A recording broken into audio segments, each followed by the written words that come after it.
Hello there and welcome to Beyond Business, the program where we look at competition in the global economy. Doing good is good for business. That's the thinking behind the rise of corporate social responsibility, or CSR in short. The term has increasingly become part of the corporate vocabulary, but does that mean the companies are actually better at keeping track of their social and environmental impact? In China, a number of corporate scandals have put the spotlight on businesses behaving badly, and it's raised the pressure from China's leadership on companies to improve. Let's take a look at this report and then we'll talk about the issues here in the studio. Mark Thompson has more. These headquarters may resemble an American college campus, but it's here, in the heart of Shenzhen City, that Chinese telecommunication giant Huawei base their operations. The company provides mobile and fixed broadband networks, as well as smartphones, to 140 countries. Of Huawei's some 150,000 employees, a select 26 have been set a very particular task: improving the company's corporate social responsibility. For example, we have donated materials and equipment to Ghana in order to build an ICT library, to helping the local society to learn more about our technologies. The company sees CSR as an increasingly important part of building a business. Huawei closely monitors its suppliers and is attempting to increase the number of its educational, environmental, and charitable projects all over the world. This is the hurts of the environment. They say it's not an effort in seduction. Huawei deployed its digital hospital solution in Kazang Hospital. I don't think CSI is too much for the reputation. As we mentioned, we look at it as a business strategy. We're doing what we have to do. But in another case, if you don't do it very good, it might hurt you. But it's not just abroad that CSR has become a vital part of Huawei's strategy. They are also having to invest at home. And an increasing number of Chinese businesses are following their lead, with pressure coming from the top down. The state-affiliated Academy of Social Sciences publishes its national CSR rankings annually. In 2012, the average rating assigned to state-run companies was 40.9 points. Private firms got 15.2, and foreign companies got 13.2. Intel, the highest-rated foreign company, ranked only 20th in the overall standings, far behind huge state-run businesses. Chinese companies have made tremendous progress in terms of communication and information. We can see that in our results. For example, in 2011, all state-owned companies released reports on their CSR projects. The gap between Chinese companies and international companies shrank, and in certain areas, the Chinese are even better. China's approach to CSR may be progressing, but it's also increasingly being used as a weapon by Beijing against large foreign brands. BMW, Danone, and Apple, just three of those recently singled out for criticism by the Chinese government for poor business and environmental practices. Joining us now for more is Patrick Dumière. He's the founder and manager of CSR Metrics, which advises companies on how to monitor, report and improve their CSR performance. Welcome to the program. Let me first ask you this. Are you surprised to see that Chinese companies are at the top of Chinese rankings when it comes to CSR issues? No, the report is well done, like you could have the same in India or in Africa today. Main emerging countries are taking a great account about environmental, social issues, and they try to upgrade the behavior of their main companies. That's a good thing. That's a good thing in any case.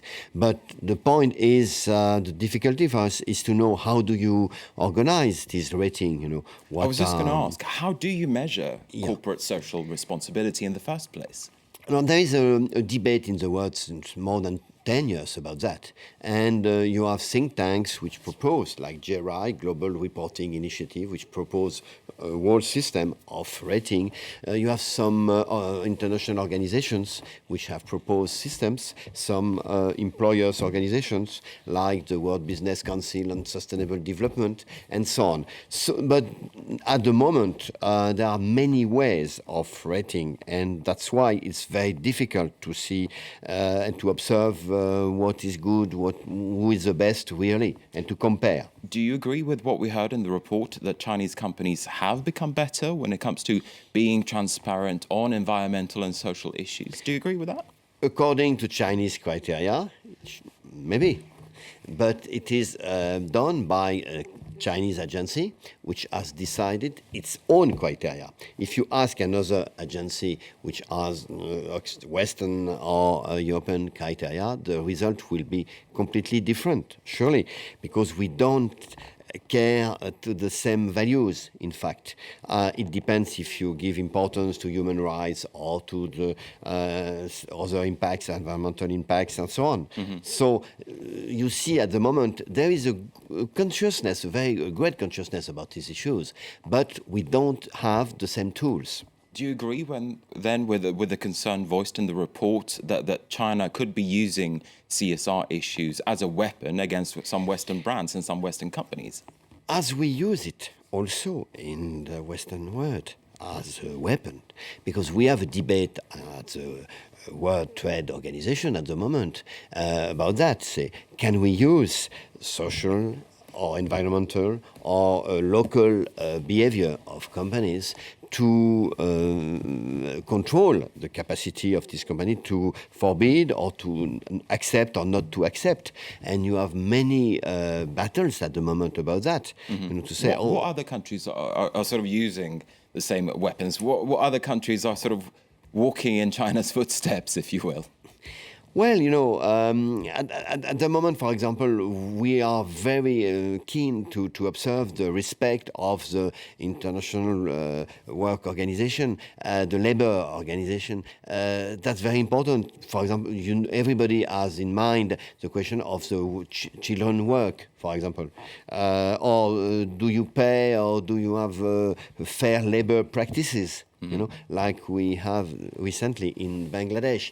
So these questions are on the table, but we don't control them, we don't measure them the same way.